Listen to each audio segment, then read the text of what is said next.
வணக்கம் மக்களே, நம்பர் 2 சீரியஸில் கடைசி வீடியோங்க இது வரல வந்த வீடியோஸுக்கு ஆதரவு கொடுத்த மாதிரி இதுக்கும் ஆதரவு கொடுத்து கடைசி வரலும் வீடியோ பாருங்கள் ப்ளீஸ். நம்ம செவ்வாய்க்கிழமை காலையிலே திருச்செந்தூரில் முருகனை தரிசனம் பண்ணிவிட்டு சென்னை போகிற வழியில் திருச்சியில் ஸ்ரீரங்க பெருமாளை தரிசனம் பண்ணலான்னு நாம் இப்போ கோயில்கிட்ட வந்துட்டோம். வர வழியிலே லஞ்ச் சாப்பிட்டோங்க. ரங்கநாதர் கோயில் மிகப்பெரிய கோயிலுங்க. 108 திவ்ய தேசங்களில் முதல் கோயில் மட்டும் இல்லாமல் வைகுண்ட ஏகாதசிக்கு பெயர் பெற்ற கோயில். பெயருக்கு தகுந்த மாதிரி இப்போ காம்பவுண்ட் ஷோரும் ரொம்ப பெருசுங்க. கோயில் சுற்றி உள்ள தெருவும் ரொம்ப பெருசு. அதனால் அழகாக நாம் இங்கே பார்க்கிங் பண்ணிக்கலாம். கோயில்கிட்ட வந்து பார்க்கிங் போடும்போது கூட்டம் கம்மியாக தான் இருக்கும் போல். பெருமாள் அழகாக சீக்கிரமாக தரிசனம் பண்ணலான்னு நினச்சா நாம் ஒன்று நினைக்க தெய்வம் ஒன்று நினைப்போம்னு சொல்லுவாங்க இல்லைங்க, அது மாதிரி தான் நடந்துச்சு. என்ன ஆச்சுன்னு வீடியோவில் பார்க்கலாம் வாங்க. ஸ்ரீரங்கம் வந்துட்டோங்க. இது கிழக்கு கோபுரம், வெள்ளை கோபுரம்னு பேரா. இந்த கோயில் கிட்ட நம்ம உள்ளே வந்து வண்டியில் வரத்துக்கு நல்ல வசதி இருக்குதுங்க. அதனால் வண்டியிலே நம்ம வெளிப்பிரகாரம் வரலாம். திருச்செந்தூர்லேருந்து 9:30 மணிக்கு நாங்கள் செக் அவுட் பண்ணிட்டு வெளியே வந்தோங்க. இங்கே வந்து சேர்த்துக்கு மணி 3 ஆயிடுச்சு. நடுவில் ஒரே ஒரு பிரேக் தான் லஞ்சுக்கு போட்டோம். திருச்சி ஹைவேஸில் போட்டோங்க. நல்லா அந்த சாப்பாடு சாப்பிட்டுட்டு நேராக ரங்கநாதனை பார்க்க வந்துட்டோம். இங்கே இவரை பார்த்துட்டு அடுத்து சமயபுரம் போக போகிறோம். கோயிலில் நல்லா தரிசனம் கிடைக்கும்னு நினைக்கிறேங்க. கூட்டம் எதுவும் இல்லை இப்போதைக்கு பார்க்குறதுக்கு. அதனால் நம்ம சீக்கிரமாக சாமி பார்த்துடலாம். இந்த கோயிலில் உள்ள சன்னதியெல்லாம் சுற்றி பார்க்கறதுக்கு நமக்கு ஒரு நாள் போதாதுங்க. ராமானுஜர் உடல் இங்கே தான் பதப்படுத்தி வச்சுருக்காங்கங்க. இன்னுமே அவருடைய நகம் முடியெல்லாம் வளர்றதா சொல்கிறாங்க. கோயிலுக்குள்ளே போனதும் முதல் தரிசனம் கருட சன்னதி தாங்க. எல்லா பெருமாள் கோயிலையும் சின்னதாக ஒரு கரிசிலை தான் கருடராக பார்த்துருப்போம். ஆனால் இங்கே பெரிய கருடர் தயார் நிலையில் இருக்காராம்மா. எப்போ பெருமாள் வந்து அவர் மேலே உட்காந்ததும் புறப்படுன்னு சொன்னதும் பறக்கிறதுக்கு. அது மட்டும் இல்லாமல் அவர் உடம்பு பூராவுமே நாகர்களான ஆபரணம் தான். அவரும் தரிசனம் பண்ணிட்டு இப்படி திரும்பி பார்த்தா நிறைய பேர் அங்கேயே ரெஸ்ட் எடுத்துகிட்டு இருந்தாங்க. எனக்கு டவுட் வந்துடுச்சு, ஏன் இங்கேயே எல்லாம் இருக்கிறாங்க அப்படின்ட்டு கோயில் ஊழியர்கிட்ட கேட்டபோது அவர் சொன்னார், இன்றைக்கி காலையில் பெருமாள் தேரில் கிளம்புனார், நிலைக்கு வந்துட்டார். ஆனால் இப்போ தரிசனம் பண்ண முடியாது, சாயங்காலம் 6 மணிக்கு மேலே தான் தரிசனம்னு சொல்லிட்டாங்க. எப்போவுமே சரிங்க, கோயிலில் உற்சவர் திருவிழாலையோ தேர்லையோ வெளியே போனால் உள்ளே போய் மூலவரை பார்க்குறதுல எந்த வித பலனும் இல்லைங்க. அதுதான் சாமியை வெளியே போயிருக்காரு, அங்கே போய் யாரை பார்க்க போகிறோம் சொல்லுங்கள். சரி, நமக்கு கொடுத்து வச்சது அவ்வளோதான் அப்படின்ட்டு தாயார் சன்னதி திறந்திருக்குன்னு தெரிஞ்சதும் ஒரு நிம்மதி ஆச்சுங்க. சரி, அம்மாவை பார்க்கலான்னு கிளம்பினோம். தாயார் சன்னதி போகிற வழியில் தாங்க சொர்க்கவாசல். வைகுண்ட ஏகாதசிக்கெல்லாம் இந்த பக்கம் வர முடியுமாங்க? அவ்வளோ கூட்டம் இருக்கும். அதுவும் சென்னையில் இருக்கிற நமக்கெல்லாம் இது ஒரு கனவு தான். டிவியில் பார்க்குறதோட சரிங்க, ஃப்ரீயாக இருக்கும் போது ஆசை தீர தொட்டு கும்பிட்டுக்கிட்டேன். அப்படியே இந்த பக்கம் வந்தீங்கன்னா கல்லால் செதுக்கப்பட்ட 2 பாதம் மாதிரி சிற்பம் இருக்கும். அதில் நம்ம நின்றுக்கணும். எதில் 5 புள்ளிகள் இருக்கோங்க, அதில் நம்மளுடைய இடது கை விரல்களை வைக்கணும். மேலே ஒரே ஒரு புள்ளி தான் இருக்கும். அதில் நமக்கு வலது கை கட்டை விரலை வச்சுக்கிட்டு குனிஞ்சி பார்த்தா சொர்க்கவாசல் திறந்த மாதிரி தெரியுமா. நீங்கள் கூட நிறைய வீடியோவில் ஷார்ட்ஸ் எல்லாம் பார்த்துருப்பீங்கங்க. நிறைய பேர் அங்கே ட்ரை பண்ணிட்டு தான் இருந்தாங்க. ஆசை யார விட்டது, நானும் முயற்சி பண்ணேங்க. முடிகிற விஷயமா இது? பசங்களாலே முடியல, என்னால் முடியுமா? ஆனால் உங்களுக்கெல்லாம் வீடியோவில் காட்ட முடிஞ்சது மனசுக்கு ரொம்ப சந்தோஷமாக இருந்ததுங்க. திருவிழா அப்படின்றதுனால எவ்வளோ அழகாக டெக்கரேட் செய்திருக்காங்க பாருங்கள். தாயார் சன்னதி முன்னாடி பூக்கடை இருந்ததுங்க. செண்பக பூவெல்லாம் வச்சுருந்தாங்க. அப்படியே பார்த்துக்கிட்டே வந்தேன்.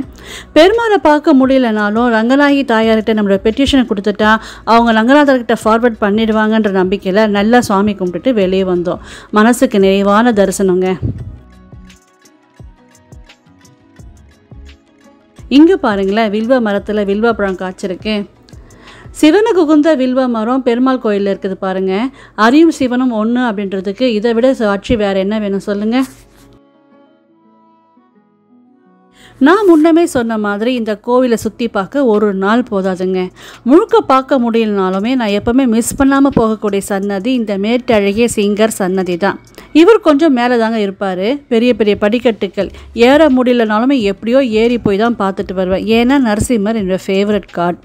கம்பர் எழுதின கம்பராமாயணத்தை இங்கே தான் அரங்கேற்றம் பண்ணினார். அதை கேட்டுட்டு இருந்த மக்களோட நரசிம்மரும் கேட்டுட்டு இருந்தார். கம்பர் ராமாயணத்தை சொல்லி முடித்த பிறகு நரசிம்மர் நன்றுன்னு சொன்னாராம்.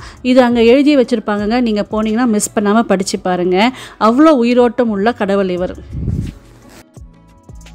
ஸ்ரீரங்கம் கோயில் போயிட்டு வெளியே வந்துட்டோங்க. இன்றைக்கி பெருமாளை தரிசனம் பண்ண முடியல. ஏன்னா பங்குனி உற்சவன்றதால பெருமாள் காலில் தேரில் கிளம்பிட்டாரா வந்துட்டார், நிலையில் நிற்கிறாரு. ஆனால் 6 மணிக்கு மேலே தான் தரிசனம் ஆரம்பிக்கும் அப்படின்னு சொல்லிட்டாங்க. ஆனால் தாயார் சன்னதி திறந்ததுனால போய் தாயாரை நல்லா பார்த்துட்டு தரிசனம் பண்ணிட்டு வந்துட்டோம். வெளியே வந்து மேட்டழகர் சிங்கர் இவங்கெல்லாம் பார்த்துட்டு வடக்கு கோபுரம் வழியாக வெளியே வந்துட்டாங்க. இப்போ நம்ம நல்லா சமயபுரம் போகலாம். இங்கே இருந்து பெருமாள் 6 மணிக்கு மேலே பார்த்துட்டு நம்ம கிளம்பணும்னு வைங்களேன், சமயபுரத்துக்கு லேட் ஆகிடும். சமயபுரத்தில் கூட்டம் இருந்ததுன்னா அங்கே லேட் ஆச்சுன்னா நம்ம சென்னை பிடிக்கிறதுக்கு எனக்கு முடியாதுங்க. நாளைக்கு பசங்க வேலையில் ஜாயின் பண்ணணுன்னு இருக்காங்க, 2 நாள் தான் லீவ் போட்டிருக்காங்க. அதனாலக்கு இன்றைக்கி தாயாரை மட்டும் தரிசனம் பண்ணிட்டு கிளம்பியாச்சு. மக்கள் தான் தன்னுடைய வேண்டுதல் நிறைவேறத்துக்கு அவங்க பிடிச்ச தெய்வத்துக்கு விரதம் இருந்து பட்டினி இருப்பாங்க. ஆனால் உலகத்திலே இந்த சமயபுரத்தம்மன் மட்டும்தாங்க தன்னுடைய பிள்ளைகள் நாம் நல்லா இருக்கணும்னு பச்சை பட்டினி விரதம் இருப்பாங்க. அவளை பார்க்க போகிறோம் அப்படின்னு நினைக்கும் போதே மனசுக்குள்ளே ஒரு பாசிட்டிவ் வைப்புங்க.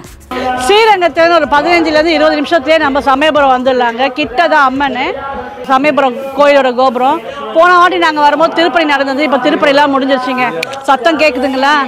இது பூஜை யாகம் நடந்துட்டுருக்கான். அதனால 6 மணிக்கு தான் தரிசனம்னு சொல்கிறாங்க. க்யூவில் போய் நம்ம வெயிட் பண்ணோன்னு வைங்களேன். இப்போ மணி 5:15 வெயிட் பண்ணி கொஞ்ச நேரம் ரெஸ்ட் எடுத்தோம்னா 6 மணி சாமி பார்த்து வந்துடலாம். வாங்க சாமி பார்க்கலாம்.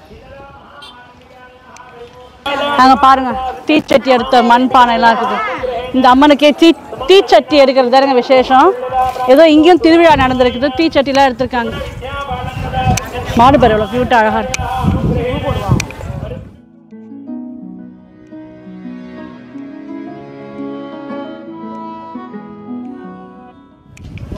மாவிளக்கு மண்டபம்.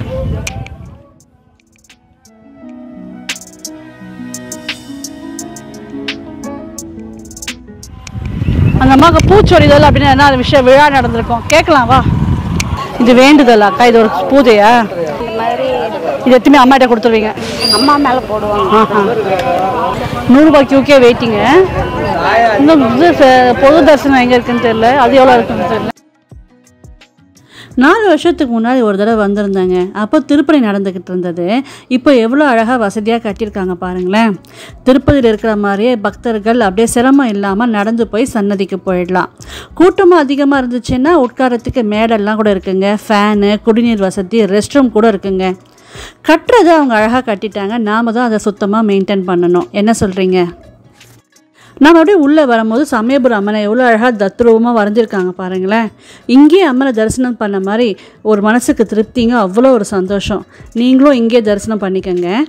கொடிமரத்தை பார்த்து கும்பிட்டுட்டு வரும்போது வழியில் பக்தர்களுக்கு மோர் சுண்டல்லாம் கொடுத்துட்டு இருந்தாங்க. சன்னதிக்குள்ளே போனால் அங்கே ஷெஃப் தாமு வந்திருந்தாருங்க. அவரும் சமயபுரம் அம்மனை தரிசனம் பண்ண தான் வந்திருந்தார். அவரோட சேர்ந்து நாங்களுமே கொஞ்சம் நேரம் இல்லைங்க, நிறைய நேரமே நின்று நிதானமாக தரிசனம் பண்ணோம். அருமையான தரிசனம். கோயிலை சுற்றி எவ்வளோ பெரிய இடம் இருக்குது பாருங்களேன். சாமி கும்பிட்டவங்கெல்லாம் இங்கேயே கொஞ்ச நேரம் உட்காந்து பேசிக்கிட்டு அப்படியே அவங்க கொண்டு வந்த பொங்கல், தேங்காய், பழம்லாம் சாப்பிட்டுட்டு இருந்தாங்க. நீங்களுமே கோயிலை தரிசனம் பண்ணீங்களான்னு எனக்கு கமெண்ட்டில் சொல்லுங்கள். உங்களுக்கு திருப்தியாக இருந்ததானு எனக்கு சொல்லுங்கள்.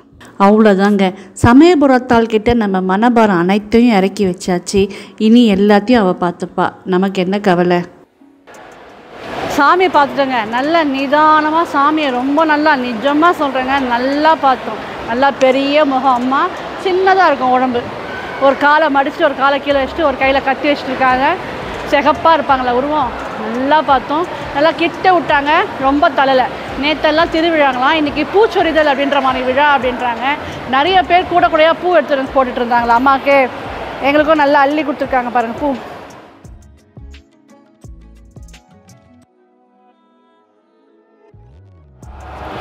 பூச்சொரிதல் விழா அப்படின்வாங்க. கூட கூடையாக பூ, அதில் ஒரு லெமன் வச்சு எடுத்துன்னு வந்து கொடுக்குறாங்க. அப்படியே அம்மாவுக்கு மேலே கொட்டுறாங்க. அருமையாக பார்த்தோம், மனசு திருப்தியாக இருக்குங்க. இப்போ இங்கே நேராக சென்னை தான். வழியில் டைம் இருந்தால் டின்னர் சாப்பிட்றது.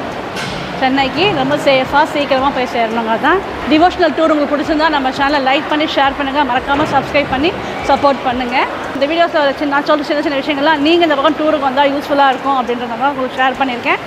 தேங்க்ஸ்.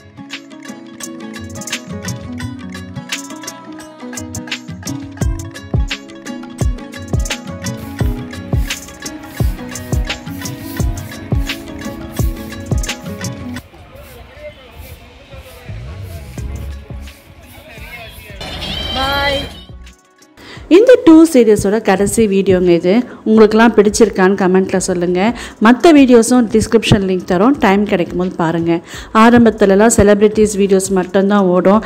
நம்ம வீடியோ போட்டால் மக்கள்லாம் பார்க்க மாட்டாங்கன்னு நினச்சி சோர்ந்து போயிருக்கும் போது திருப்பதி சீரியஸ்ன்னு ஒன்று போட்டோங்க.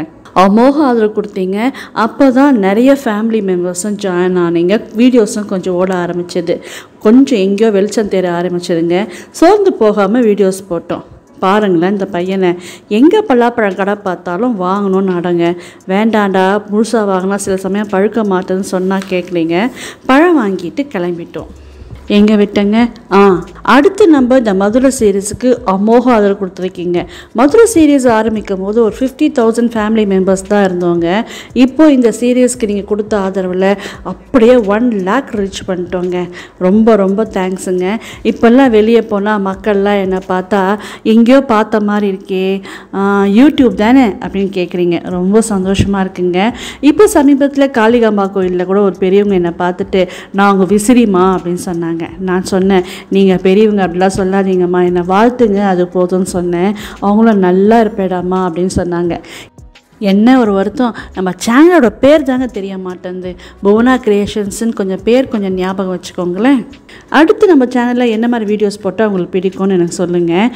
அடுத்து ஒரு டூர் அரேஞ்ச் பண்ணுங்கன்னு என் பசங்கிட்ட கேட்டுட்ருக்கேங்க. எந்த ஊருக்கு போகலான்னு நீங்கள் ஒரு ஐடியா சொல்லுங்களேன். வழியில் A2Bயில் சாப்பிட்டுட்டோங்க. இல்லைன்னா வீட்டுக்கு வந்த பிறகு ஒரு தோசை சுட்டு கொடுமா, இல்லைன்னா மேகி இருக்கான்னு கேட்பாங்க. எதுக்கு வம்பு அப்படின்னு வழியிலே சாப்பிட்டோங்க. எப்பயும் போல் இந்த 2 சீரீஸில் நீங்கள் ஃபுல்லாக எல்லா ஹோட்டலையும் பார்த்துருப்பீங்க. ஃப்ரைட் ரைஸு, கோபி மஞ்சூரியன், இல்லைன்னா அதை விட்டால் எனக்கு பிடிச்ச ரவா தோசை. அதே தாங்க சாப்பிட்டுட்டு கரெக்டாக 12 மணி இருக்குங்க வீட்டுக்கு வந்துட்டோங்க. இனி அடுத்த நாளிலேருந்து ரொட்டீன் லைஃப் ஸ்டார்ட் பண்ணணும். தேங்க்ஸ் ஃபார் வாட்சிங். பாய்.